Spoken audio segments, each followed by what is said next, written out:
Everybody, welcome to Pick Dr. Osborne's Brain.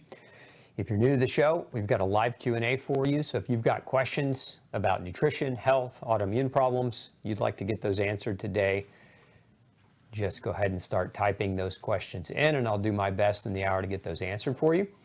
If you missed Tuesday's show, we did a crash course on N-Acetyl cysteine, NAC, one of the most powerful supplements that you can use to improve upon health. And so I would encourage you to go back and watch that. We're going to take questions about NAC if you have them. We'll prioritize those, but we'll also take other topics and other questions as well. If you're struggling with your sound and well, then you can't hear what I'm saying. Should be good. So at any rate, I think we've got one or two channels struggling with sound. But okay, so let's dive into your questions. Let's see, Raymond says, I need your help. I have two autoimmune problems. One is primary liver cirrhosis and Sjogren's. I assume you mean Sjogren's. I have many iron infusions with steroid injections to prevent reaction to the iron for 2 years. 6 per year I was in. This is a long question. Let's see, let's get to the question here. What to do? Okay, so I think we could simplify this question. Predominantly speaking, you have two forms of autoimmune disease that you've been diagnosed with. And generally, if you're going to, regular types of doctors, allopathic doctors, the standard answer that most people get, I don't want to put words in everyone's doctor's mouths, but with autoimmune disease, the standard answer most people get is we don't know what causes it.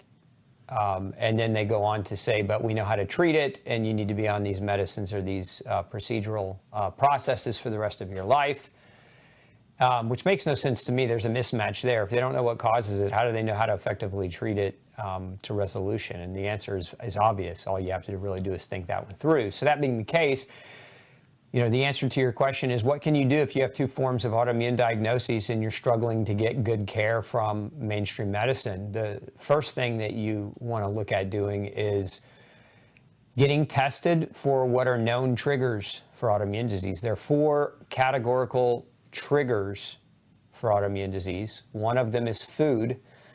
Another category is chemical exposure, environmental chemical exposures. A third category of autoimmune triggers are microbial imbalances, and then the fourth is vitamin and mineral deficiencies or nutritional deficiencies. So getting those 4 areas measured, talk with your doctor about, whether or not measuring those 4 areas are right for you, and they obviously, in my opinion, they're right for you. And if your doctor doesn't understand that or doesn't understand nutrition, then you need to work with a doctor who does. I'm not saying fire your other doctor. I'm just simply saying you need to work with somebody who understands causation as opposed to symptom management. And if you don't, then the symptom management will continue to lead to mediocre outcomes. It might help with symptoms in the short, but in the long run, your body is never going to overcome an autoimmune process by medicating the symptoms away. Now, let's see here. Question, I take NAC on an empty stomach and have belching after. Why? Any suggestions? Thank you. Yeah, you might try, Mary, taking a teaspoon or tablespoon even of apple cider vinegar if you're belching a lot. NAC's an amino acid, and so your stomach uses acid to basically process and help you with the digestion of proteins and amino acids. So that might help. You might also have something completely different, and there may be an ingredient in the NAC that you're taking that your body doesn't agree with. I mean, there are a number of things that it could be. So, again, you might try that. And then you also might try it with food. As I mentioned on Tuesday, in an ideal world, you'd take NAC on an empty stomach if you can tolerate it. And some people just don't tolerate NAC very well on an empty stomach. So there's nothing wrong with taking it with food and seeing if the belching component goes away.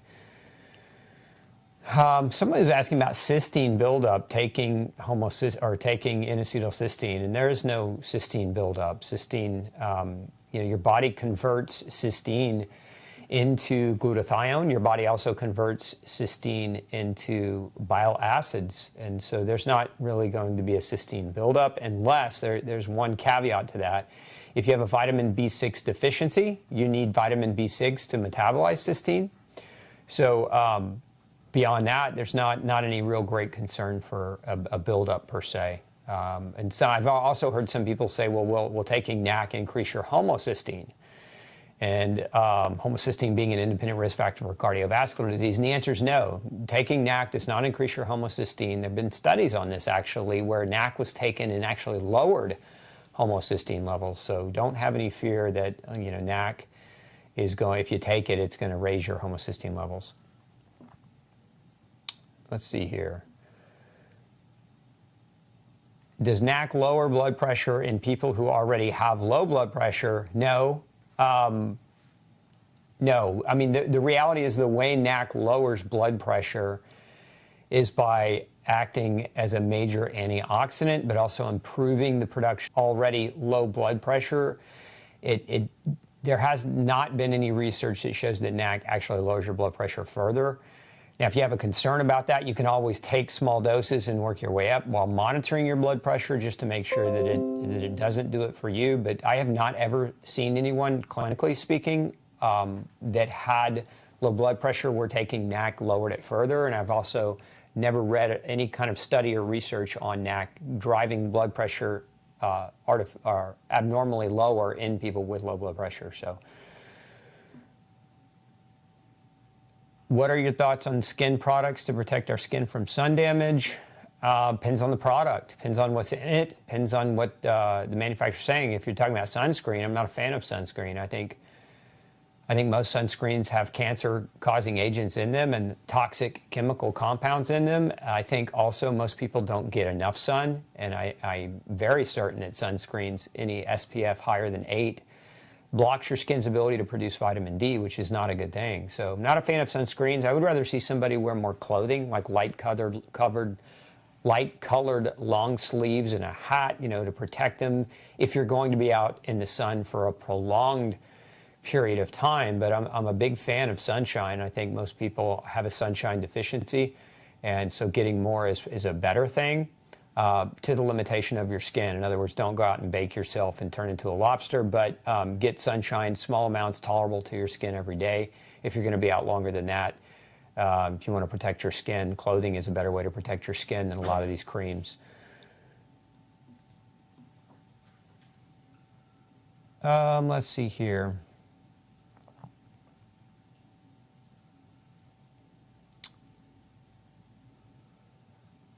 I missed one. There it is. Oh, no.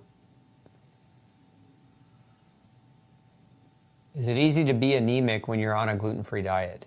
No, the opposite, Jacqueline, is true. Most people with anemias that are unexplainable, actually gluten is a cause of anemia, and going gluten-free does not necessarily cause anemia to occur. It actually, in many cases, it corrects anemia because gluten damages the intestinal lining where nutrients are absorbed. Many of these nutrients lead to many of these nutrient deficiencies lead to anemia. So, gluten can cause malnutrition that leads to anemia. Going gluten-free can actually help correct that malnutrition and thus correct anemias, but not the other way around.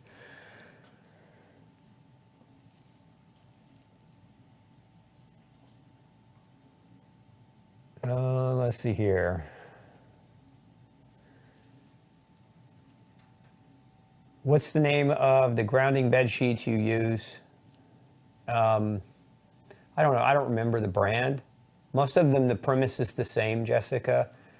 Is not, in my experience, there's not necessarily one brand. It's vastly superior. I think the company, the reason we ended up going with that company had more to do with the thread counts of the sheets and whether or not the sheets would be soft versus, the grounding technology. Because when you look at the grounding technologies, they're all the same. It's a sheet that plugs into an outlet that grounds your sheet to ground, right? It takes it to ground, and that way you reap the benefit of the grounding effect. So don't get caught up in the different brands so much as you just make sure you buy something that you can use. I've had some people tell me that certain brands, when they got the sheets, it was like sandpaper and they just couldn't use them because the sheets were just not comfortable. Let's see, Brenda says, thank you so much for the great info. As a new follower and fan, which 3 products would you recommend for hair loss and malabsorption? The 120 great products offered by Gluten-Free Society is overwhelming, so looking for a good place to start besides testing. Great question, Brenda. So we're talking about hair loss, and if you're talking about hair loss, one of the best things to start with hair loss is not even a product. So we'll talk about a few things. It's not just 3, but I want to make sure that you get more out of this answer. So make sure you're eating enough protein. Protein deficiency is a major contributor to hair loss. And so a lot of the people that I see, especially women, when we first get a hold of them and look at their diets, it's very obvious that their protein's way under the mark. And if you aren't sure about protein specifically, you can watch our crash course on protein. But on average, most people who are trying to recover from years of problems need at least 1.5, 1.6 grams of protein per kilogram of body weight. So you got to do a little math in that. And remember, to get to kilograms, you just take your body weight in pounds, divide it by 2.2, that gives you kilograms, then multiply that number by 1.5. That's your bare number of protein. Like that's the floor of how much protein each day you need to make sure that you're getting. And that protein can come from plant and animal sources. It doesn't have to be all meat.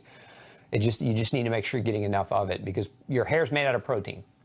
So protein for sure. Now you can use protein supplements, and if you're looking for protein supplements on our website, one of my favorite is Ultra Pure Protein, and so that might be helpful. Another one for hair growth would be biotin.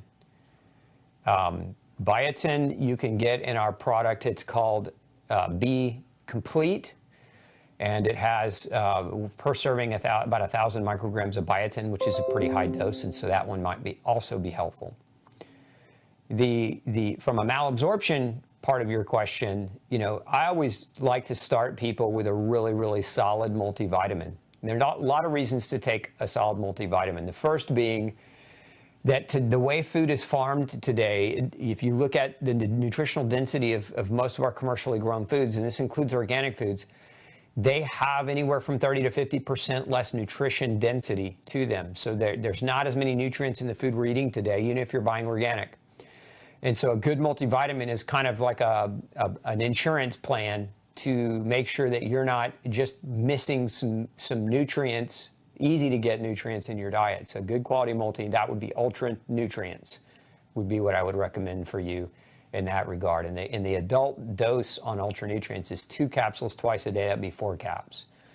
So again, protein, biotin in the form of a B complex, but also multivitamin. Those are great places to start, really affordable. If you're not ready yet to do testing, testing would be the better route to go. But if you aren't ready to do testing yet, start with those 3 things. And hey, make sure you come back in the upcoming weeks and let us know if they're working well for you.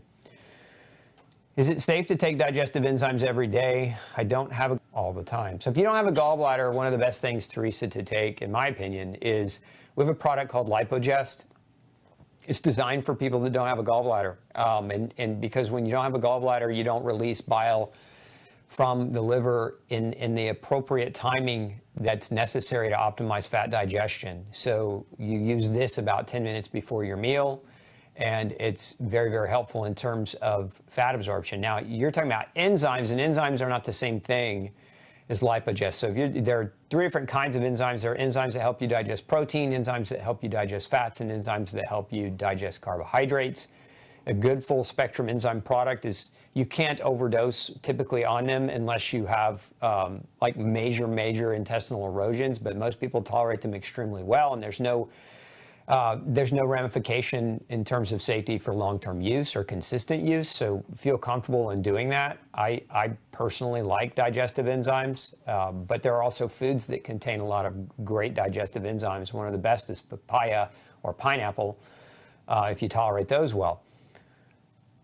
Okay, let's see, T3, T4, and TSH in normal range. However, antithyroid peroxidase, or TPO, is 241. Can that be reduced by diet alone? All the time, Debbie, all the time. I see it every day. Had somebody just yesterday in my practice started out with over 1,000 TPO, and now it's under 100. So, and that was just strictly with diet change. So absolutely, diet change can dramatically impact your TPO antibodies against thyroid hormone production. Can I take both NAC and L-glutamine to help me with the symptoms of UC? Yeah, you can. You absolutely can take them both. There's no contraindication to using them simultaneously together.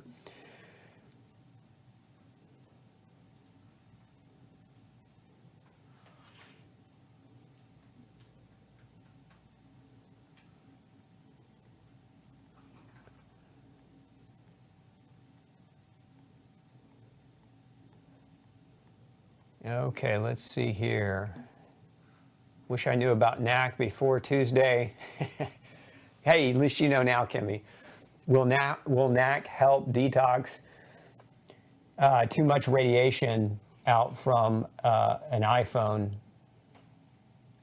So, okay, so what you're asking is, can you use NAC as a detoxification agent for radiation that you're being exposed to from your phone?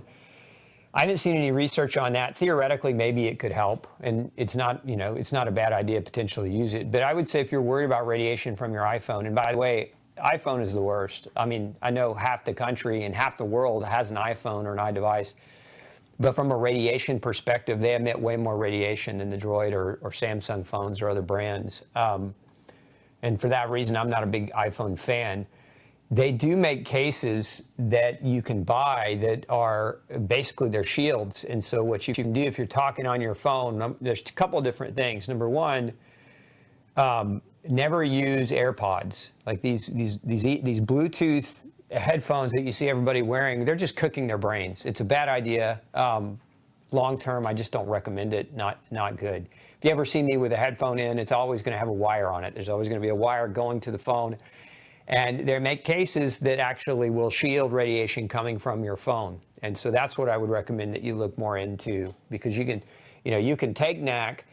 I don't know if there's any great research, definitively showing NAC as healing or repairing the radiative damage, but you can also protect yourself by just wrapping your phone in something that diminishes its ability to radiate you. Kimmy says, how much a day to help detox lungs? She's talking about NAC. If you're talking about lungs, if you're trying to detox, if you've got major air issues or air quality problems, I would go somewhere between 1,200 and 2,400 milligrams a day. And that's a real safe range. You can do that many, many months with virtually no side effects. Now, kind of a similar question on NAC. Do you need to take a break from taking it? I've been taking it 3 months.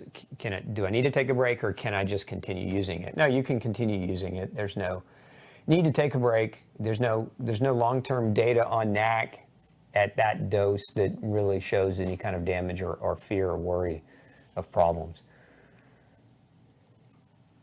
I have overnight mucus buildup. Could NAC be a solution for that? It may be. Certainly, I would give it a go. A lot of those folks that we see that when they go to bed and then wake up in the morning and have a lot of mucus, many folks have a mold problem in their home, and when they go to bed, that mold problem could be, ambiently, maybe you have an HVAC system where the air register is blowing wind on you at night. And that if there's any kind of mold in that, you're breathing that in all night, and that can increase the mucus production. So maybe look at that as a potential. Some people don't wash their pillowcases and their bed sheeting frequently enough, and that will build up. When you drool, especially if you drool, when you sleep, you can actually colonize your pillowcase with bacteria or fungus or other things, and that can also contribute to congestion. So you might look at that as a potential. Just making sure you have good pillowcase hygiene, and you don't have mold blowing on you from your air conditioner register. But NAC can be very helpful in that regard, so it's certainly worth a try. My dad has congestive heart failure and also has a mechanical heart valve, which requires him to be on, no question there. I don't see the well, maybe I didn't get to it yet. Would MSM be a good alternative to NAC for him? Why not NAC? I would say with congestive heart failure, I would load them up on vitamin B1 for sure in the form of benfotiamine. We have a product called Maraf called Ultra B1, 300 milligrams a day, and I would load them up on coenzyme Q10 in the form of ubiquinol, and I would probably do 300 to 400 milligrams a day. If he were my father or grandfather, that's what I would do, would be those things there. I mean, you certainly can use NAC and MSM, but if you're talking about congestive heart failure, vitamin B1 and CoQ10 is where it's at. A lot of research showing that deficits of those nutrients play a major role in the onset of congestive heart failure. And the reason why is many of the drugs that doctors use to treat cardiovascular patients, the drugs for blood pressure, the drugs for diabetes, the drugs for cholesterol, block vitamin B1 and CoQ10. And so what happens to these patients over long periods of time is those deficiencies turn into heart disease, just a different kind of heart disease. And if the doctor's not well versed in nutrition, they don't catch it. Is cancer, wait, let's see here. Thank you, Dr. Osborne. I'm so glad you do this. Two-part question. Number one, is cancer a fungus? Okay. I would say yes and no. It's both. I mean, there are cancers where they do biopsies and they identify the tumor sacs are actually fungi. I mean, that's been reported in medical literature. There's also a lot of new cancer drugs coming out now are actually antifungals, and they work. And the question is, well, why does an antifungal work for a cancer? Because some cancers are fungus. Now, not all cancers are fungus. I don't think that's true. I don't think anybody could make that claim. But I would say it's a possibility that cancer could be fungus. And so one of the best things to do when you're working to get a diagnosis and you suspect cancer, when they do the biopsy, ask the doctor to send that biopsy out to a fungal lab, to a lab that helps to identify fungal DNA or a fungal microorganism to rule out whether or not your tumor is actually fungus or fungus contributory. Do I think that NAC will help with leaky brain and dementia? I think NAC can. It depends on why a person would have leaky brain or dementia. So where NAC can be very helpful in terms of brain health is through its antioxidant properties. It has a direct antioxidant property, but it also has an indirect antioxidant property by helping the body produce glutathione, which very much both those mechanisms can help with brain functionality.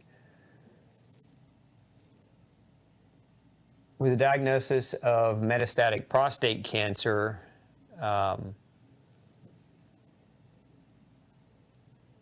what about drugs like Exgiva from the oncologist? I can't really comment on that. I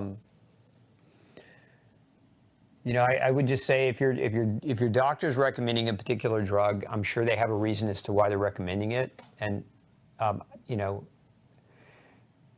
if I don't have a direct relationship with you, it's hard for me to make a better recommendation than the doctor who has a relationship with you and that you're talking with on a regular basis. That being the case, the question that I would ask, and this is just to help you, this is a question I would ask any doctor who wanted to put me on a medication. I would want to know, okay, what are all of the potential side effects? And what is what's called the NNT value of the drug? NNT value is a statistical reference for how efficacious a drug is. So NNT stands for numbers needed to treat. And I'm going to give you an example of a very well commonly known drug, a statin. Statins are the drugs that many doctors prescribe to lower people's cholesterol. And the NNT value for a statin is 100. And what that means is that for one person to receive a benefit from taking the medicine, you have to prescribe 100 people the medicine. So the drug is actually efficacious in only 1%, which is not real great, right? So the lower the NNT value, the worse. I should say that the higher the NNT value, the worse the drug works.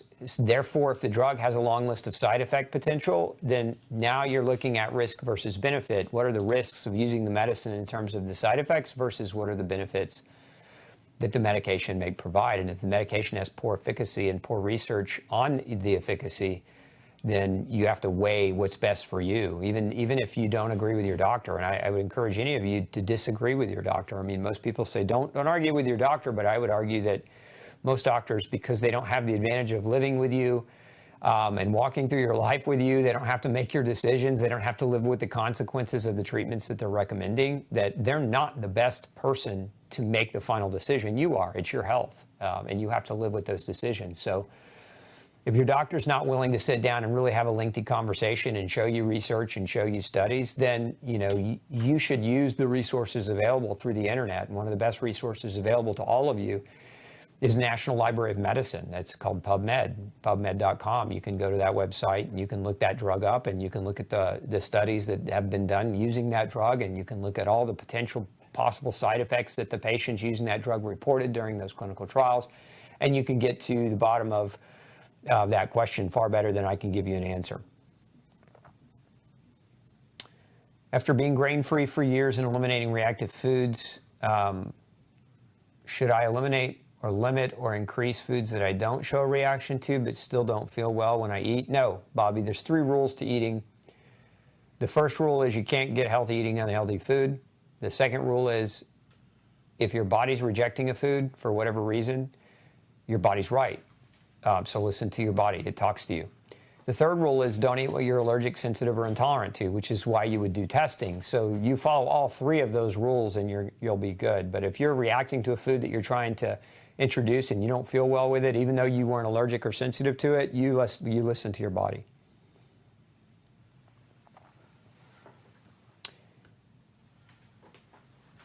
If a doctor tells you you have thin skin because you bruise easy, what exactly is he saying?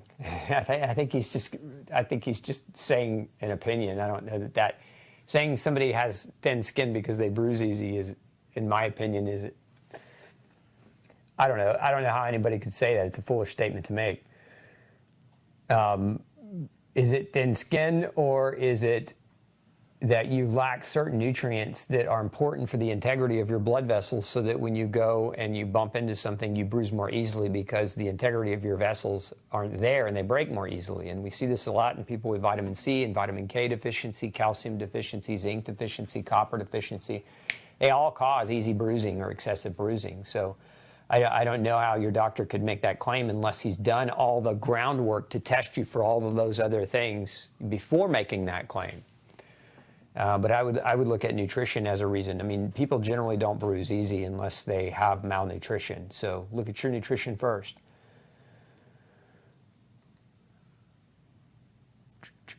Let's see, go up just a little. I think I missed one. How does chiropractic differ from British osteopathy? I mean, osteopathic medicine versus chiropractic, they're very similar. I think with osteopathic, like in the United States, and I don't know if British osteopathy is any different from U.S. osteopathy, but a doctor of osteopathy in the U.S. goes to basically an osteopathic medical school. They end up with a medical license, and during that schooling, they do learn how to do manipulation, joint manipulation, and soft tissue manipulation. Just like chiropractors do. I think the biggest difference between an osteopath and a chiropractor in the U.S., again, I'm not in Britain, so I can't speak for the laws in that country, but in the U.S., the biggest difference is that osteopathic doctors will write medical prescriptions for different types of drugs. They will also have the potential to do different kinds of surgical procedures. Most American osteopaths don't do a lot of manipulation. Even though they're trained in it, they don't do a lot of it, at least not in my experience. Actually trained, I worked in an osteopath's office when I was in graduate school, and he had me do all of his exams, all of his physical examinations. But he didn't do any manipulation. He asked me to do the manipulation on many of his patients, but he actually didn't do manipulations, and I think he was only using me for the manipulation because it's something I was trained in doing. So the biggest difference, I think, is, if you're going to go see an osteopath because you're looking for an osteopath because they know how to do manipulation, make sure you're seeing one that actually practices manipulation on a regular basis, because it is a skill.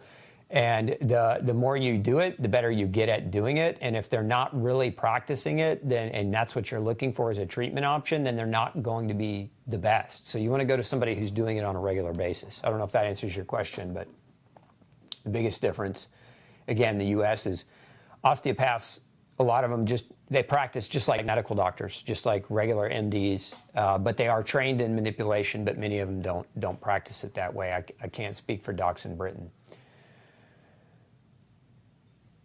Could Knack help with muscle hypertrophy if taken as a pre-workout supplement? Potentially. I would say it's not going to help you build muscle per se, but it will help you protect. So one of the things that happens, one of the causes of muscle soreness is the rapid fire damage that occurs as a result of training. And so there's actually a kind of a trauma damage that occurs to muscle tissue during training, during hypertrophy training. And so NAC as an antioxidant can help reduce soreness. Now, what we learned, this was years ago, it was over 20 years ago, we were researching professional ball players. And so we did a research study where we took football players, professional players who were having these very, very aggressive 2-a-day practices. And we split them up into 2 different groups. We split them up into a placebo group where they were taking placebo pills, and we split another group up into an antioxidant group. And it wasn't specifically NAC, but it was a mixture of different antioxidants. And what we found is the antioxidant group, those players recovered faster and basically had less downtime, during their training. So, where you can improve you say your athletic performance is in your recovery, right? Because it's when we're recovering is when we're healing, repairing, and getting stronger. And so if you can enhance the recovery time, then more power to you. So NAC may work in that regard, but I don't think I've seen any research specifically on how NAC actually leads to more muscle growth. More specifically, it helps with recovery.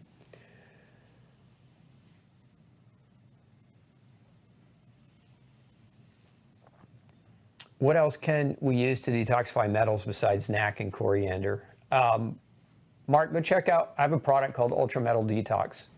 We'll put a link below here. It's got a blend of different agents, all designed to pull metal and bind metal so that you can, excrete it out. Do I believe in the efficacy of high-dose IV vitamin C in treating cancer? There's a clinic in Phoenix that does this, claiming success even with stage 4 aggressive cancers. Yeah, I do. I think I would be careful with Mary with the thought that IV vitamin C is a cure-all for all cancers. I know that that's not true because I've seen people not respond well to IV vitamin C. But as a general rule, IV vitamin C is a fantastic tool in treating cancer. And so if you've got cancer and you've got a doctor willing to do it, more power to you. But again, there's no one treatment that's a cure-all for every kind of cancer. There's a lot of variability in why people develop cancer. And certainly vitamin C can be a tool in that, but you need to have additional testing to make sure there aren't other tools that you might be missing out on. To be diagnosed with celiac, must you have one of the DQ genes? No, you don't. That's funny, Heidi, because doctors don't even have to do genetic testing to diagnose you with celiac disease. Generally, the criteria for diagnosing celiac disease is number 1 is that you have positive antibodies, and then number 2 is that you have positive villus atrophy when you have your scope done. Those are really the criteria to diagnose celiac disease, and most doctors don't do HLA testing, although many do HLA testing as a screening for first-degree relatives of celiac patients, because that is a good indicator that those relatives of someone with celiac might also need to go gluten-free, but you don't need HLA DQ testing in order to have the confirmed diagnosis of celiac. Does NAC need to be taken on an empty stomach, or what's the best way or time to take it? It's ideal world, take it on an empty stomach. There's not a time. It's not like better to take it in the morning versus in the evening. But if some people don't tolerate NAC on an empty stomach. It gives them a little stomach upset. So if that's you, and you find that to be the case with you, it's best to take it with food. It still is very well absorbed when you take it with food. Does NAC help with allergies? It can. I see a lot of folks being helped by environmental seasonal allergies using NAC. We actually have a formula called Histacyst that has NAC in it, among other things, quercetin and nettle and bromelain, all synergistically working together to help stabilize what are called mast cells. Mast cells are those immune cells that release histamine, and so when people have allergies, generally the symptoms are caused as a result of a histamine response, and NAC helps stabilize mast cells so that they don't super aggressively release histamine. No, the body's ability to produce NAC is not compromised by taking the supplement long term. Will NAC cause a Herx reaction if your detox pathways are closed? NAC can cause a Herx reaction. Where we see people having the biggest Herx reactions using NAC is when people are in a moldy environment, or they're eating terrible food. But if you've got your diet dialed in and your diet's really super clean and you're reacting in a big way to NAC and Herxing, for me, in my experience, the first thing I generally tend to think of is somebody's in mold, and so I would rule that out first and foremost.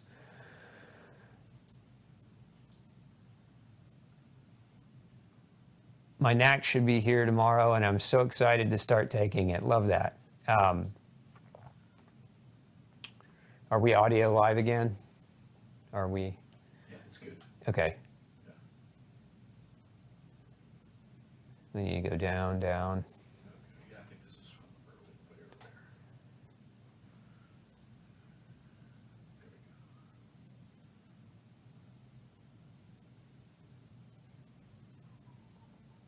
go. Can you take NAC? So a lot of the questions were, can you take NAC every day? Yes, you can. Should a healthy person do a parasite cleanse? Depends on what you're going to take and how long you're going to take it. I don't think there's any harm in it if it's a short-term cleanse, Claire. I have a product, a formula for that very thing that I like to use once a month during the full moon. It's called Intestinal Defense, and it's a mixture of different herbals. The reason I do it is, I mean, I'm not saying that because I do it, everyone needs to do it, but I live on a farm, and so we're handling and with and around a lot of animals, which is one of the ways that people can get transfer of parasite. So we deworm our animals once a month, and we deworm our humans once a month as well. Do you prefer tocopherols or tocotrienols for vitamin E? I prefer them both. I think they're both important, and I think they're both effective. Where did you get that shirt? Oh, this shirt was made for me by my staff. They actually put it together for me, so it's the only one of its kind.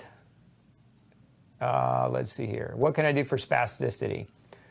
What spasticity of what? Spasticity of muscles? Are you having muscle cramping? But give me better clarity, and I can give you a better answer. Can NAC be used for detox from mold? It can be, and it's very, very effective. But it's only effective when you're out of the mold. And this is what I was talking about earlier, where some people are still in the mold and they're taking the NAC and they're not feeling well and they're herxing, they're having or detoxing, they're having a major detox response or reaction. And that happens a lot of times because they're still in the mold. So if you're going to detox from prior mold exposure, the most important thing to make sure of is that you're no longer still in it. But yeah, you can use NAC. We generally use anywhere from 1,000 to 2,000 milligrams over an 8 to 10 week period in folks. But what we do is we retest them. So if we know they had mycotoxin exposure, then we recheck their mycotoxins at 8 to 10 week intervals to make sure that those toxins are going away or lowering in their body. Could persistent night cramps be a sign of an underlying developing autoimmune disease, not only an electrolyte imbalance? It could be. I mean, persistent cramping like that can be, an autoimmune reaction in the muscle tissue that can lead to cramps. So it's a possibility. But if it usually, though, just again, this is just generically, usually nighttime, specifically nighttime cramps, a lot of times are calcium deficiency. So you may try using like a mixture of CalMag, dosing, anywhere from 400 to 600 milligrams of each together to see if that helps. And if it does, you'll have an answer. If the cramping goes away, you'll have an answer, and you won't have to worry about or lose nights of sleep of stress about worrying about whether or not you have an inflammatory autoimmune problem. See, Rhonda says, I have autoimmune disease, lupus, and mixed connective tissue disease, Sjogren's, fibromyalgia, neuropathy, and my newest ankylosing spondylitis. There's no question there. But Rhonda, I would encourage you, if you haven't already, can we put up the link to our part 1 and part 2 on autoimmune disease? It'll save your life, Rhonda. I mean, autoimmune disease is the #1 cause of death in women under the age of 65. And if you have that many already diagnosed, you know that, one, know those things are reversible with diet and lifestyle change. Number 2, we're going to post a link below this to give you access to some information that's life-saving. As a matter of fact, let's help Rhonda out, folks. Those of you who are here today who have followed the Dr. Osborne no grain, no pain protocols and autoimmune protocols and have seen your autoimmune disease improve dramatically or go away, chime in and let her know. And that way she can get some confidence and some uplifting positive feedback to really empower her to make dietary and lifestyle changes. So here's one right here. Lori says, just want to give a big thank you because after an ultrasound of my thyroid, my goiter has shrunk to such a small size. My doctor said not to even worry about it. Been following no grain, no pain. There you go, Rhonda. Question, taking NAC 600 milligrams a day and night. Every day, do I need glycine for full effect? So where glycine comes in, there's been several questions about glycine. You don't need to take glycine with NAC, although you can. What glycine does is it helps NAC make something called glutathione. So glutathione is a tripeptide made out of 3 different amino acids, NAC and glycine and glutamine. And so those 3 amino acids can be taken in conjunction to elevate glycine for that reason. But NAC has effects of its own volition, beyond its aid in helping the body produce glutathione. So you don't have to take them together, but you certainly can. Where a lot of people do well with glycine too is like with glyphosate poisoning, if they've been eating a lot of non-organic food. And one of the things that glyphosate does is interferes with glycine, and so taking extra glycine can be very beneficial in people who've been exposed to pesticide or to herbicide glyphosate.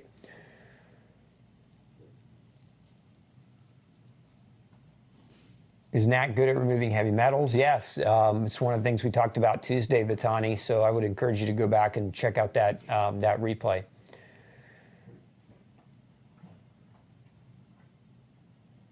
What does that say? So Marie says, Dr. O, your shirt makes me laugh because I thought when I first saw you wear it, I thought the R in rum was a C. Yeah, I could see where that would make you laugh. Can you take, okay, I answered this one. Yes, you can take NAC every day. Should a healthy person do a parasite cleanse? I think I answered that one. What are your thoughts on pyroluria? Do you see a lot of people with that diagnosis? I see a lot of people who think they have pyroluria problems. Look, pyroluria can be caused as a result of zinc or vitamin B6 deficiency, so I wouldn't even really classify pyroluria as a disease for most of the people that think they have it, so much as I would classify it as a nutritional deficit problem leading to excess pyrrole. So I think it's an overstated problem, and there are a lot of folks on the internet that talk about it as a problem, but clinically, I mean, I've been in practice over 20 years, and I've never seen a case where pyroluria was so severe that it wasn't corrected by assessing nutritional status and getting a person's vitamins and minerals corrected, their deficiencies corrected. Is there a danger that NAC will break down the mucus lining of the gut? No, there's no danger of that at all.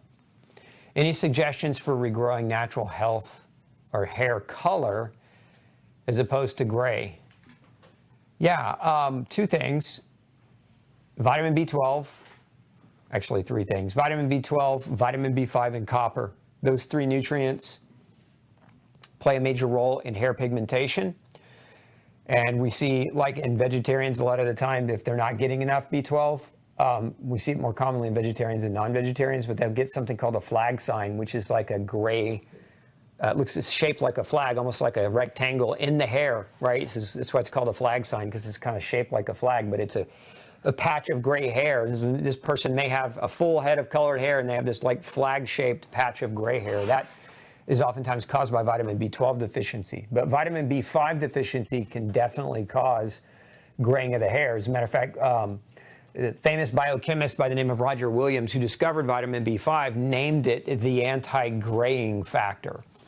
So vitamin B5 is something you need to make sure you're getting enough of, as well as copper. Copper deficiency can also cause a premature graying of the hair. So those are 3 that I would encourage you to try, Mary. Should NAC be taken in addition to glutathione? Sometimes, yes. I sometimes use them both because I want the effect of NAC as a mucolytic and as an antioxidant, but I also want the effect of glutathione as a detoxification agent. So they can definitely be taken together because, again, a lot of people try to say that NAC is being taken for the purpose of increasing glutathione, but NAC has its own to make that delineation.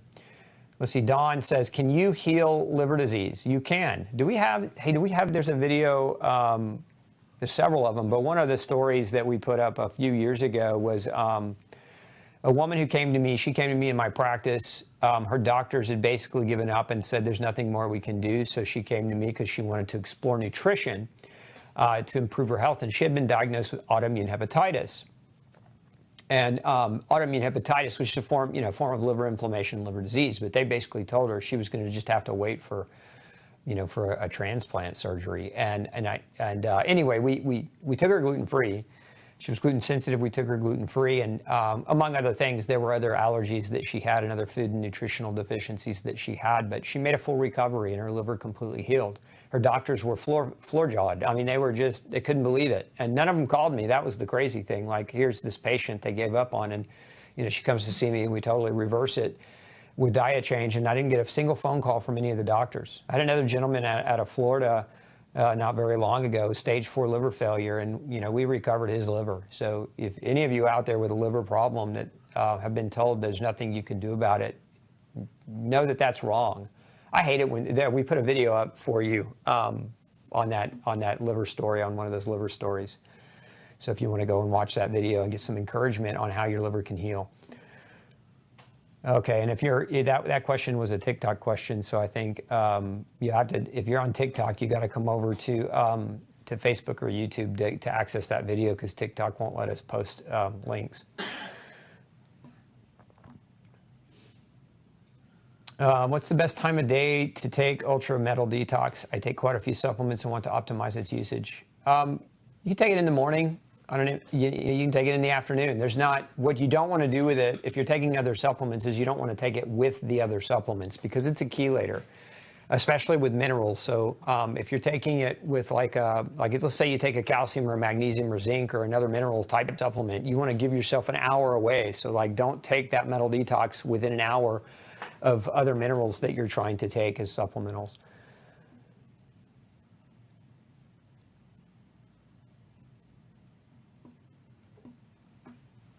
Isn't NAC a blood thinner? And if so, does it reduce it by much if using 800 milligrams a day? I wouldn't classify NAC as a blood thinner.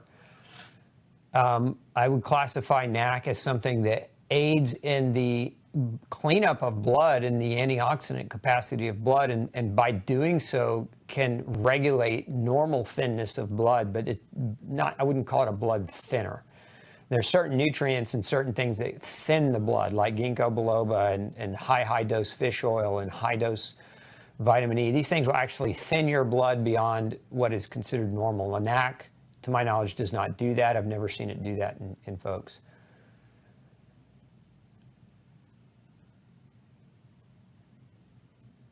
Any help for central vertigo? Yeah, go gluten-free and come back and talk to me, Steve. I see people with vertigo and tinnitus improve dramatically all the time when they change their diet, because gluten is a neurological toxin that can damage the brain and the vestibulocochlear nerve, which is the nerve that feeds your inner ear and can also contribute to vertigo.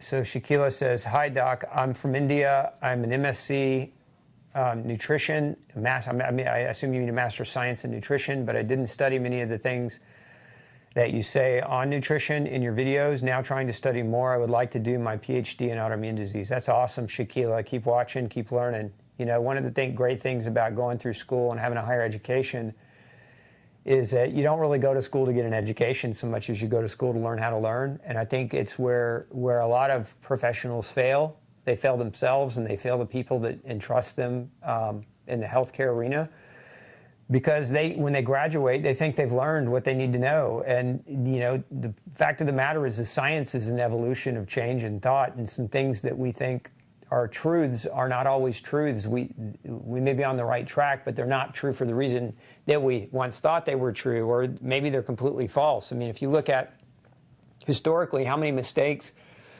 the powers that be have made in terms of policy around nutrition. I can go back and remember several of them, but probably some of the biggest debacles of nutrition, gross negligence and mistakes in nutrition because doctors failed to question properly and healthcare providers failed to question properly, is the whole hydrogenated oil debacle. If you recall, we were being told at one point in our past that using hydrogenated corn and soy oil from genetically modified grown foods and sprayed with pesticide was somehow healthier than butter.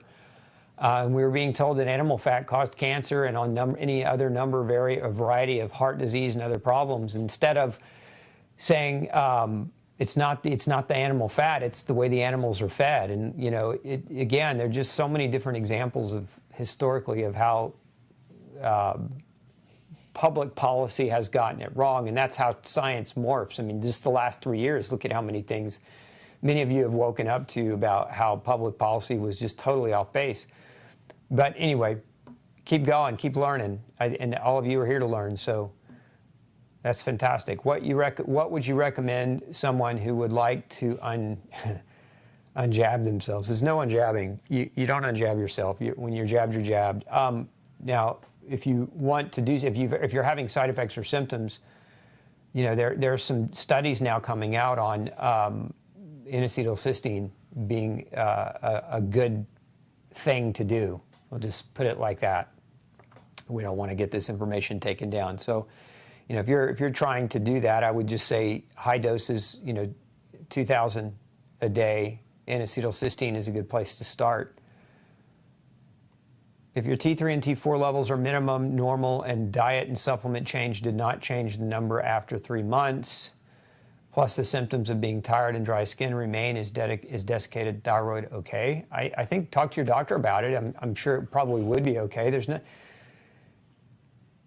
you know, but there are also things that you should maybe consider that you haven't considered. So if you've done diet and supplement change, what was that based on? You know, I mean, if you didn't have testing done to help you dial it in, then I would recommend that you go and have testing done to dial it in, because a lot of people will take, like a lot of people watch the videos that I put out on thyroid and nutrition and they'll go take those supplements, but they won't ever get them tested. And if their numbers don't change, they'll get frustrated and they'll go to the medicine. And I would say that shotgunning every product or every supplement known to be beneficial to help thyroid hormone work properly is not necessarily the solution. So sometimes you have to get more nuanced and more in depth. I mean, I've seen people with low thyroid values because they were living in a moldy apartment. I've seen people with low thyroid values because they were eating the wrong foods. And so again, if you haven't had those kinds of things tested, I would encourage you to talk with your doctor about doing that too. Somebody's asking about thread count. Thread count is the quantity of thread crossovers in the sheets that you buy, and the higher the thread count, generally the softer the sheet. And so the low thread count sheets can kind of feel really, really rough on the skin. And anyway, it's a personal preference more than anything else. It's just like, you know, you find a soft shirt, t-shirt that you like to wear, and you wear it and you wear it and you wear it until it's worn out, versus a shirt you might have in your closet that the fabric is a little gruff and rough and not comfortable on your skin and you never wear it. It's the same kind of thing with the sheets, just a personal preference. How does NAC help thyroid issue? As an antioxidant, it helps to protect your thyroid hormone needs a lot of antioxidant protection. So in that way, as an antioxidant, but beyond that, there's no. NAC would not be on the top of the list of supplements that I would recommend with somebody with hypothyroidism, prioritize. I don't know if that answers your question. There's a detox protocol that suggests to take ALA only 3 days on and 11 days off, saying should not take ALA daily. Your thoughts? I don't agree with that. I think some people have their opinions about detoxification, but alpha lipoic acid is pretty safe to take daily. Now, if you're doing a detox for metals and you're using things like EDTA or DMSA or DMSO, those things need to be cycled because they can cause mineral deficiency, like calcium and magnesium and zinc deficiencies if you take them every day indefinitely. And so that's where some of those problems come in, but ALA doesn't do that. What's a natural antiviral? Lots of things. Andrographis, elderberry, vitamin C, zinc, quercetin, N-Acetyl cysteine, vitamin D. All these things are natural and potent. Maybe for Brooke, let's put up our immune protocol. Brooke, if you check out our immune protocol, everything on that protocol listed will help with the overcoming of viral issues.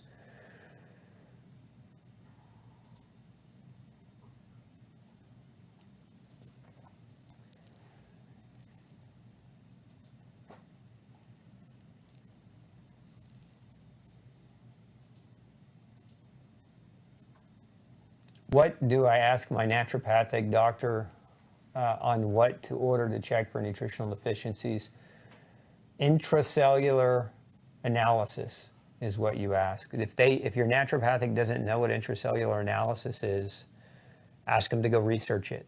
If they're a doctor, they should be able to research it, find it, and be able to get you taken care of so that you can get appropriately tested.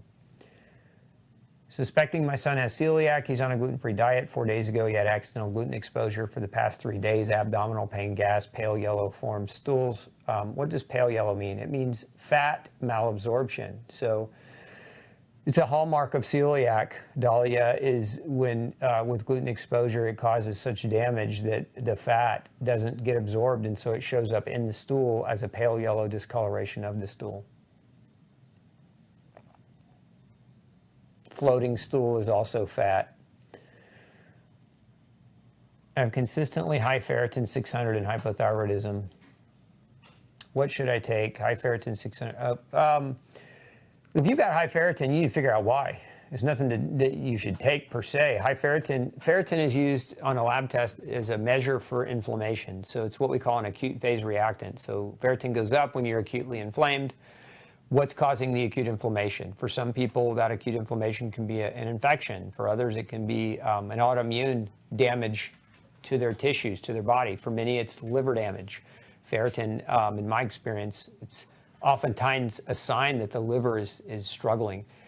And one of the biggest, at least in my experience, causes of elevations in ferritin, there's two that I see more commonly, more than anything else. One is gluten and the other is mold toxin exposure. So look for those things first, because there's nothing you can take that's going to resolve a high ferritin unless you know why it's high.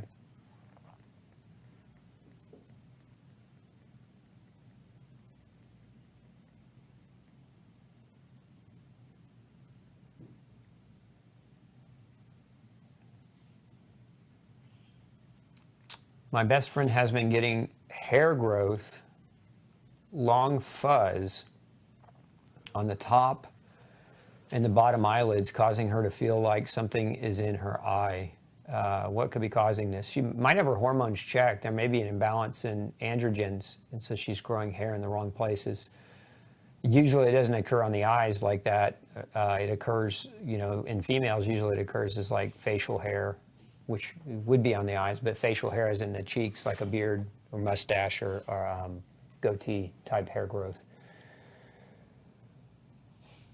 How about radiation from cancer? What about it? I don't see the question in that. I mean, radiation from cancer, if you've had cancer and you've been radiated and you're trying to support yourself to recover more effectively from that radiation, NAC is a fantastic thing to take.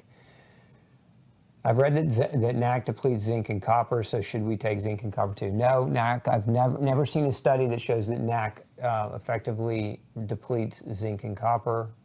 You certainly could take zinc and copper simultaneously. There's no harm in doing that, but I wouldn't have the fear that you're causing zinc and copper deficiencies by using NAC. What's the best natural parasitic cleanse? I've got a biased opinion there, Inga. My favorite is something called intestinal defense. Can we put a link up for that? So look below in the feed, Inga. We'll put a link up for you.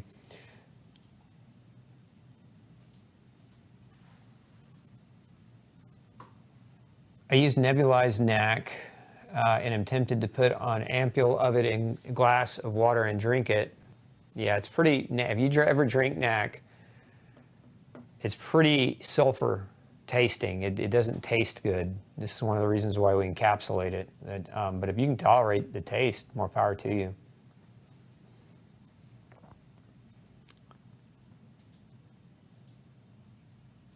Francis, if you chimed in late and you don't know what NAC is, NAC is not K-N-A-C-K, it's N-A-C. And go back and watch our crash course on NAC. It's an entire course on the importance of NAC as a nutritional element. Is there any supplement or food that should not be taken along with NAC? Not really. There's no major contraindications to as far as other supplements are concerned or food. I just got done with intense cancer radiation. Any suggestions? Yeah, go see a doctor who specializes in post-cancer radiation recovery. You need to get tested, Tracy. You need to figure out what your body needs. Because the fact of the matter is, if you had cancer, with cancer, they typically surgically remove it and then radiate the area. But they don't fix the reason as to why you developed cancer in the first place. And if you still don't know the answer to that question, you really need to see somebody to help you understand diet and lifestyle modification around cancer risk and get really dialed in to reduce the risk of a potential recurrence.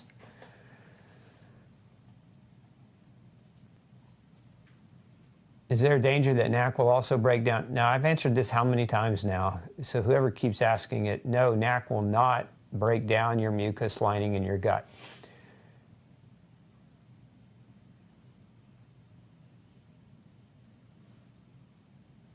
Can sea moss cause an increase in mucus production? I don't know, Charles. It's not something I'm familiar with in terms of capabilities of sea moss. I'm not an expert on that particular product or supplement or food, so sorry I couldn't be more help. Keto diet for congestive heart failure. Oh, more of a comment. Okay, let's see here.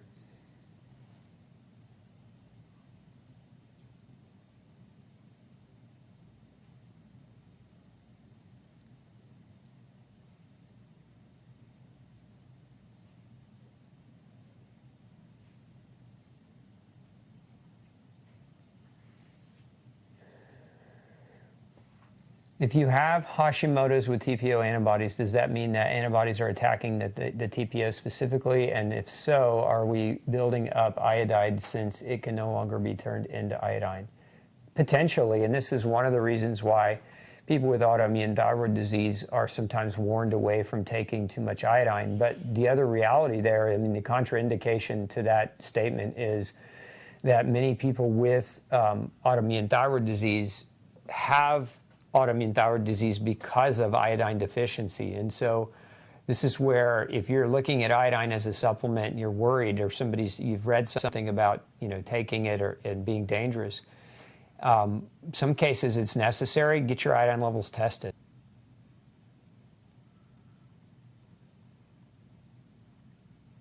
Can you recommend any resources for finding doctors that have, but hard to make a recommendation if I don't know where you are locally. I would just say, my experience is this. We used to have a recommendation. I used to have a doctor training program. We had doctors flying in from all over the country to sit in with me and observe my practice. And what we found over time is that even though they would come and learn, they would then leave and do their own thing anyway. And so if we were recommending them, we would have a lot of people reaching back out to us saying, this doctor doesn't practice at all philosophically the way you do. And so we quit recommending them because it just, in good faith, can't send somebody to a doctor who's not, if they think they're getting functional care and this doctor's not practicing in a functional philosophy, then if we're referring that person saying that they do, then we're sending somebody to a doctor who's practicing something that is not functional, but the patient thinks it's functional, and when it fails, the patient thinks they've been failed by functional medicine, that it doesn't work. And to me, that's not okay. Functional works, but the doctor claiming to do it needs to be doing it. And so many doctors now, I see this a lot, and especially in the medical community, where a lot of doctors that have been practicing traditionally for 20 plus years are jumping ship, and they're coming over to this functional side, and they don't know what they're doing, and it's a huge learning curve. And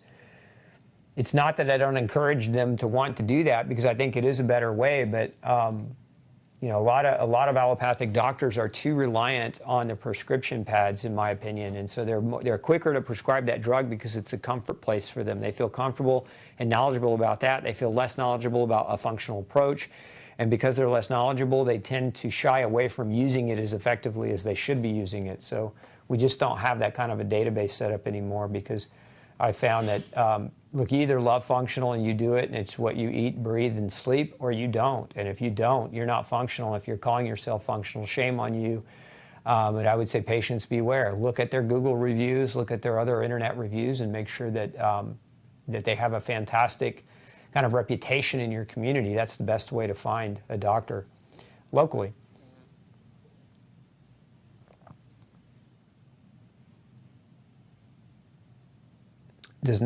Can NAC help with constant phlegm from your throat? It can, Cam, but you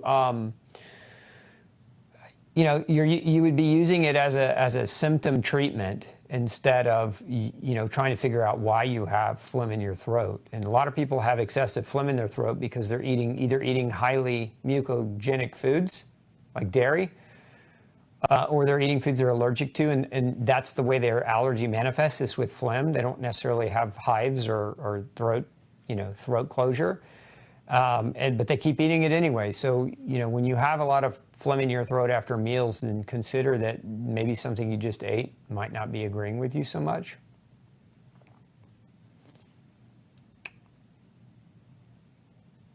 Spooning of the toe or fingernail upside down curving, that's anemia, and that's typically iron deficiency, but it can also be B6 and copper deficiency, so testing would be something I would encourage.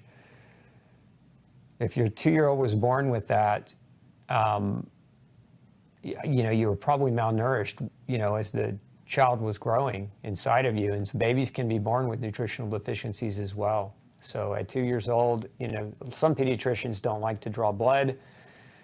But at 2 years old, that's usually when I have a child that comes to see me, we like to see them 2 years old or older before we're drawing blood, just because babies are so small and we don't want to take a bunch of blood from such a small child.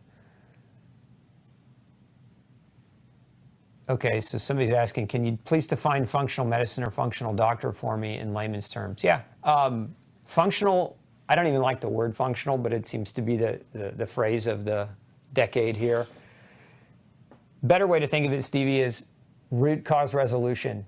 If you take your car into the shop and because you have balding tires, and the guy says, let's change your tires out, and he charges you $1,000 to change out your tires, but your tires are bald not because you needed new tires, but because the frame on your car is crooked, because the car you bought was in an accident prior to you buying it, and so because the frame is crooked, the tires wear unevenly, and therefore they bald prematurely. If you change the tires out all the time, you're not really fixing the core of the problem. You're just spending a bunch of money on new tires periodically because the framework of the car is broken. And this is what a lot of doctors do, is they medicate your symptoms without asking the question or understanding the reason as to why your symptoms exist. So if you're trying to define what functional is, functional means you're looking for the reason the problem started in the first place, or the reasons. It's very rarely just one thing, but there are triggers with chronic inflammation and chronic illness. And many of these triggers are found in food, they're found in chemicals, they're found in nutrient lacking nutrients or dietary lacking, or they're found in other lifestyle variable factors that doctors just don't train in that kind of medicine, so they're unwise to it. And so their advice is typically take this drug to fix this problem, but in actuality, you're masking the problem. It'd be like turning off the alarm when your house is being robbed and letting the people that are robbing your house rob you blind, and you sleep through it because you turned off the alarm. That's what taking medicine, in my opinion, is like, and that's allopathic medicine, whereas functional medicine is instead of turning off the alarm, you get up and you investigate why the alarm went off in the first place.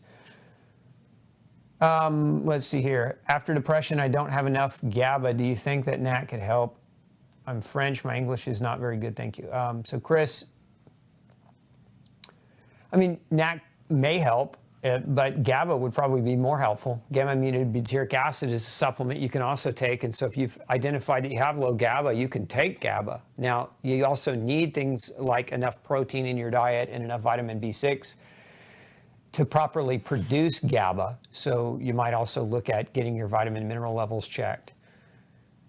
How can NAC benefit someone with autoimmune hepatitis? NAC is very protective of the liver. So if you've got an autoimmune attack against your liver, NAC is going to serve as a kind of a shield, so to speak, for that damage. It will not reverse an autoimmune process, but it will help give your liver a little extra added protection. But with autoimmune hepatitis, you really need to be seeking out why the autoimmune disease is happening.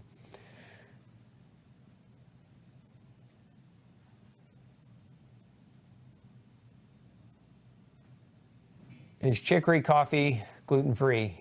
It can be. It can also not be. I mean, it depends on the brand you're buying, Karen. Always read the ingredients. Do you know if Arnica is safe to use? Arnica, I'm sorry. Do you know if Arnica is safe to use? Yeah, Arnica's a good product, a good homeopathic remedy.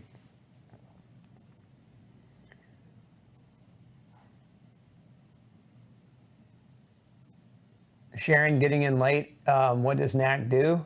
Go back to watch our, did we put that link up for the replay? Yeah. Sharon, check below. There's a link up. We have an entire master class on NAC. Today is answering questions about NAC, but Tuesday was the master class. So go back and watch that master class, and you'll learn a lot about NAC and what it does.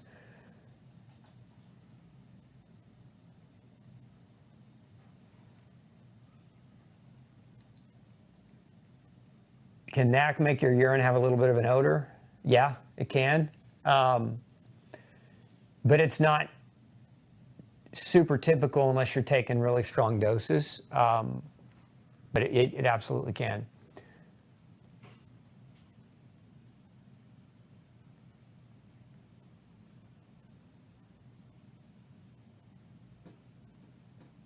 Kimmy's asking about Brazil nuts. I mean, people use Brazil nuts beyond the food as a medicinal. They use it for the selenium. They're very rich in selenium, and so a lot of patients with low thyroid function will take a Brazil nut or two in a day to get extra selenium from their diet, because you need selenium to convert thyroid hormone to its active form. NAC is not, I mean, although NAC and selenium, I don't know how many times Ash is going to ask the same question. Can NAC help with muscle cramps in the feet? It's not what I would use for muscle cramps in the feet. It's so, Mari, I would go back to, there are plenty of other things that cause that, NAC not being top of the list.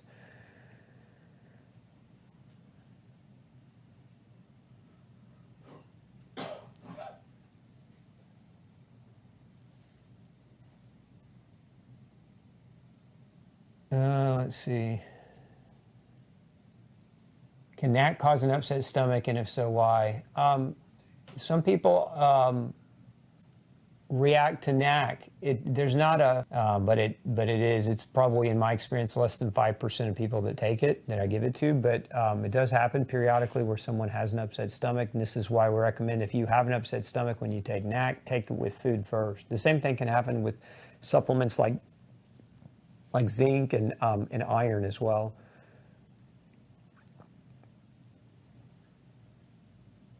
Can I do a video touring my farm? We sometimes post pictures of our cows and ducks and pigs and things. I don't know if you follow us on our Instagram channel, but we put a lot of our farm animal pics up on Instagram. Any way to test for mold that's not super expensive? No, not objectively. I mean, you can suspect it. You can do your own home inspection, but if you're not an expert, you may not find it. But if you suspect mold, I'd say that to spend the money to find it out would be 100% worth doing it. I know when I was in mold, my wife was getting really sick and my dog died. I would have spent every dime I had to figure out I was in mold so that I could save the lives of my family. To me, it was that important. So you just have to figure out, how much your health means to you, right? You have to just ask that question. And if you really think you're in mold and you're really struggling in your health, you want to find a way to, to save and put those pennies together to make it happen. Because there's no great, unfortunately, mold is one of the, it's the biggest rabbit holes you could go down in terms of health. And there's opinions everywhere, but most of those people that have opinions don't have experience with it, aren't qualified to render an opinion, or are just basically either gaslighting you or are telling you don't have mold because they don't want to deal with it. I find that to be true even in people who have some of the worst mold clinically we see. Is a lot of them still, even though we find it, a lot of them want to be in denial. They don't want to face the fact that their house, may be hurting them. And you got to get definitive. You got to get super objective when it comes to mold because it's a nightmare if you don't. And it's always a question mark. And there's just all kinds of emotional and trauma and everything else that comes with living in mold. Beyond the way it makes people feel, it can create a lot of angst.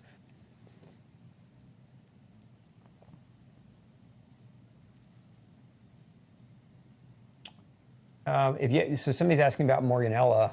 I'd say, go get tested. If you think you have Morganella, you need to go get tested and get, doctor can test you for Morganella. And I don't know if I answered your question, but if you suspect you have a specific type of infection, you need to confirm that and get it tested. Don't mess around with it. Don't do just in case kind of supplement type things if you don't know what you're dealing with.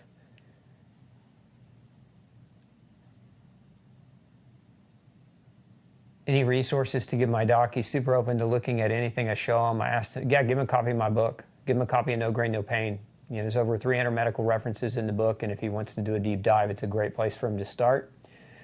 You can also share with him glutenology. Do we have a link to that, glutenology registration? I'm going to put a link below. Share with him the glutenology. It's a 14-hour masterclass with medical references. If he wants to do a deep dive and he wants to learn, that's a great place to start.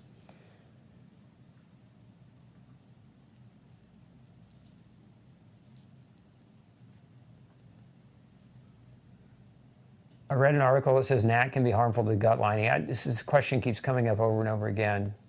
I'll say it one more time and then I'm not going to answer this question again. NAC does not harm the gut lining. There's no data or no research that shows that to be the case. So it's not something I would fear if using NAC.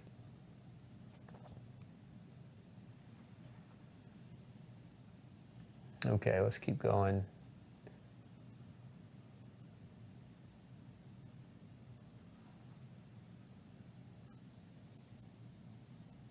Love all the stories you guys shared. Ask people to share their stories and tons of great feedback here. Carnivore for 6 months after watching your castor oil YouTube last night. I put on the oil pack and went to sleep. I woke up with horrible body aches in a few hours. Could it be oxalate dumping? It could be a lot of things. It could be that your liver was just overwhelmed and the castor oil was helping take out the trash. It doesn't necessarily mean it was oxalate.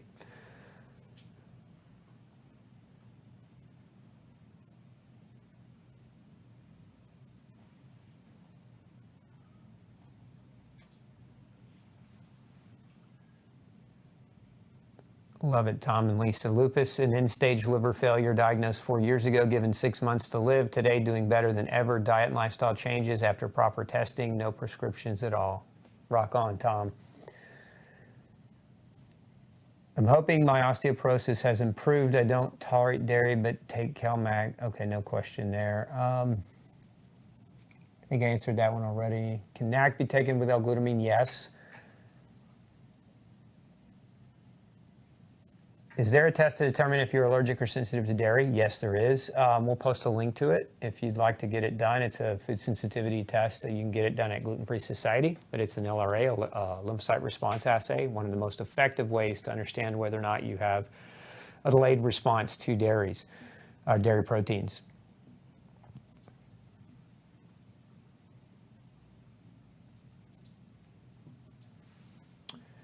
Yeah, so a lot of questions are coming in about post scans using radioactive metal materials to get scans at the hospital or in a doctor's office, and what you can take to help your body. I would use ultra liver detox, and I would use ultra metal detox together, 4 caps each, and I would do that for 3 to 4 weeks after having the procedure done. To help support your body's ability to eliminate those things.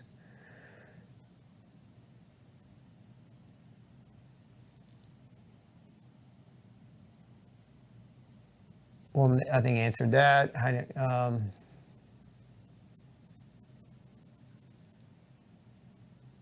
Dr. Osborne, how long do you recommend intestinal defense product for those once a month parasite cleanse? For a week. Generally do it for 5 to 7 days. The cycle of the full moon.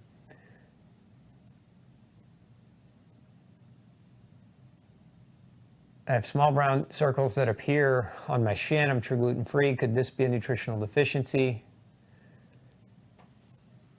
You know, it's hard to know because brown circles, brown circles could be bruises. Brown circles could be petechial hemorrhages. It just depends on what's causing it. I mean, you could certainly try NAC, but whether or not it would be beneficial is hard to say without actually seeing them.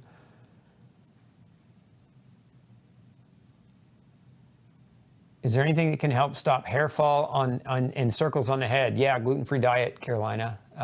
We see this a lot. We actually have a video, I think, maybe we could put it. Do you know the one, Mel? The one on... It's a case study. It was a woman, a dietitian actually came to me years ago, and she was having nummular patch-like loss of hair, which is basically what that is alopecia areata, which is circle patches of hair just coming out of the head. And in her case, gluten was playing a major role, and we took her gluten-free, and over a course of about a year's time, her hair completely regrew and completely filled back in. So, as far as the hair loss, if it's alopecia areata caused by gluten, it's an autoimmune condition, and yeah, it will grow back if you don't let it get away, if you don't let it go on for far too long.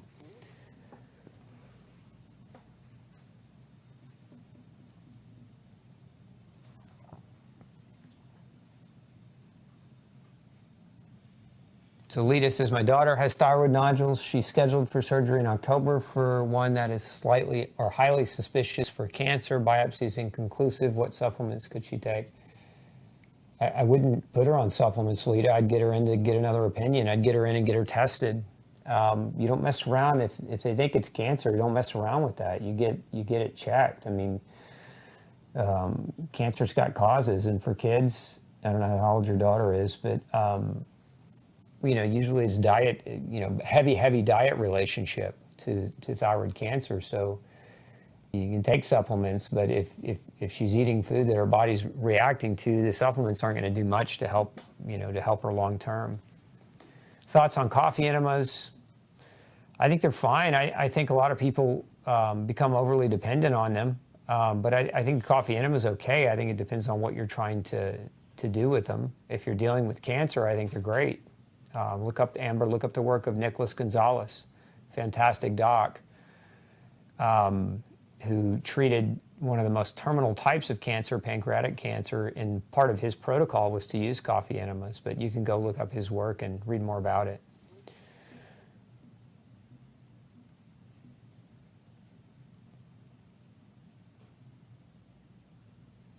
I have adult onset Still's disease. My rheumatologist wants me on prednisone.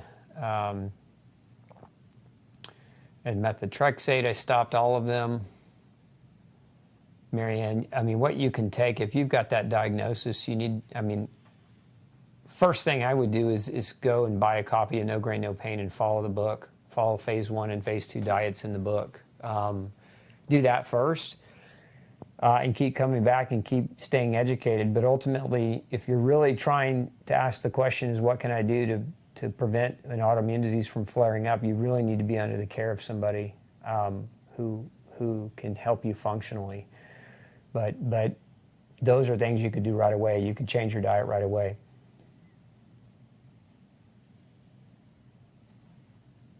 Best cure for vitiligo. There's not a best cure. There are a lot of different factors involved with vitiligo. It's an autoimmune condition. So again, going back to triggers of autoimmune disease, food, chemicals, microbes, and nutritional deficiencies are the 4 primary categorical triggers that will lead to autoimmune development, including vitiligo. So you need to really figure out where those are for you.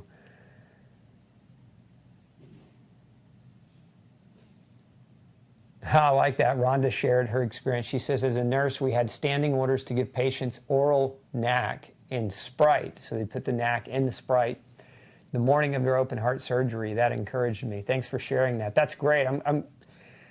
That's surprising to me because, you know, a lot of the mainstream, they don't really subscribe to nutrition before surgery, but that's great.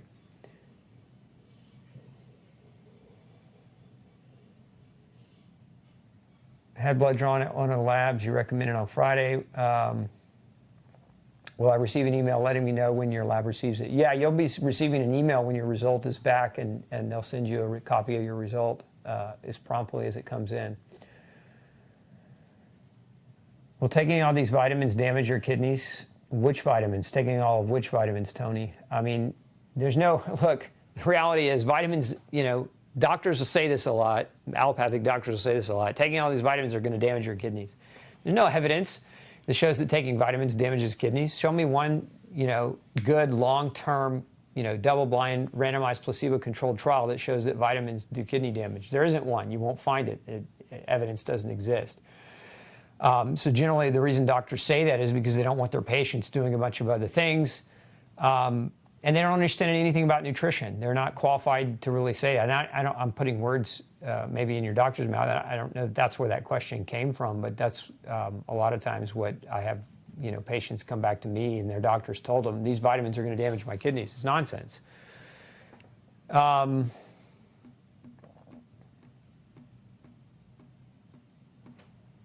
do you find a qualified mold inspector?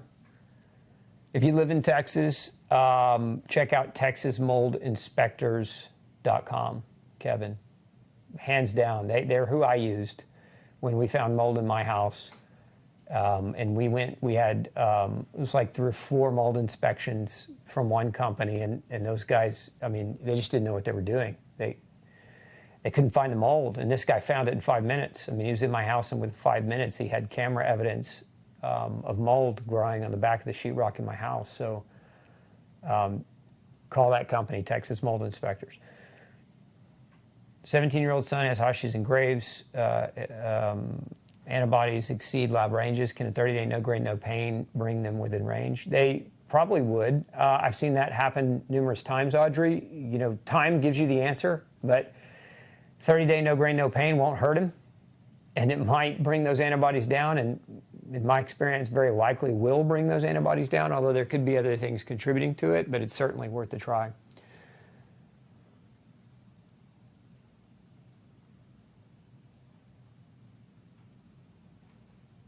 Let's see here, where'd I go?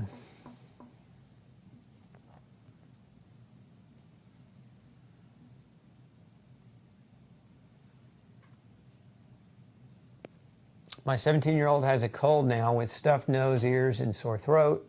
I've been giving him Dr. O's NAC 3 times a day with extra sea bone broth, crushed ginger with lemon and hot water, already feeling better. That's great. That's great.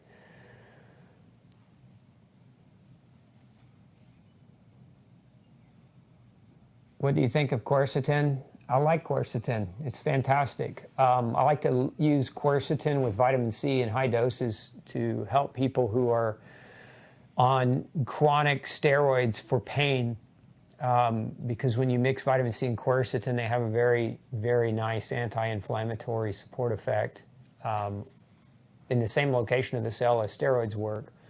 And so it's a good way to kind of support the weaning. I also like quercetin for people with chronic seasonal allergy issues. It's also fantastic for colds and flus. So just a lot of therapeutic value in quercetin, as well as the other flavonoids. We have a product that's vitamin C mixed with multiple flavonoids called Ultra C, and that, you know, flavonoids do lots of different things. There's an arsenal of information about flavonoids on human health.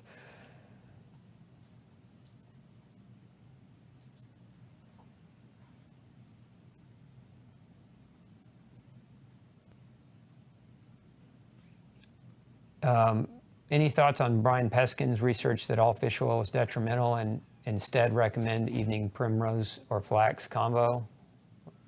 You know, not really. I don't know the work of Brian Peskin, so I can't really comment on it. But I would say if that's what he's saying, I would say it flies in the face of the actual outcomes that I've seen over the past 22 years of my practice using fish oil as a tool to tremendously help people.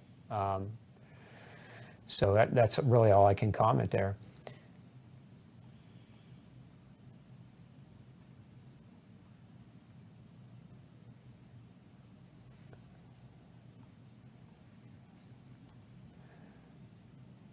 How much NAC a day do you recommend? It just depends on what you're trying to take it for. Anywhere between 500 and 2,500 milligrams a day on the upper end, but is okay as a general rule of thumb.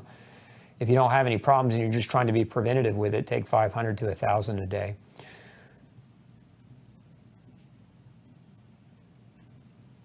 Can NAC be used as a detox in chemical or food poisoning? I use activated charcoal and sodium bentonite clay to remove the rare exposure upset stomach from food poisoning. I mean, I've never used NAC for that reason, so I can't really comment on from an experience perspective. I mean, theoretically, it can be helpful to the liver process poisons, you know, from an exposures, but, you know, charcoal is a great binder. I like to use with food poisoning and the like. If the food poisoning is not triggering a diarrhea on its own volition, I like to use vitamin C flushing to get the stuff out of a person as quickly as possible, especially if they have a history of constipation where they have slow transit times.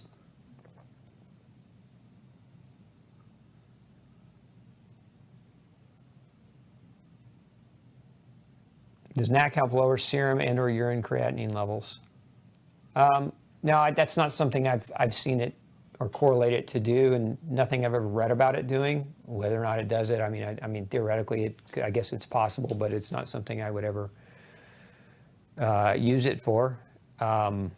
I mean, we went a long time today. We were way over. Thanks for tuning in. If you're new to the show and you got value, do me a favor. Drop me a comment. Let me know that you appreciate the information and say hello.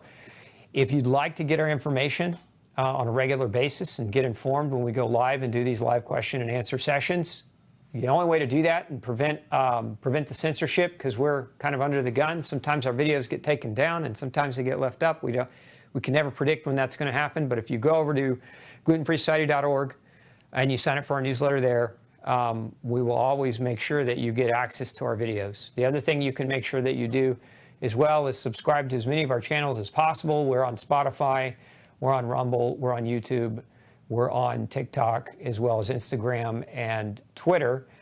And you can also check us out at iPhone or I don't know, whatever Apple calls their platform, iTunes.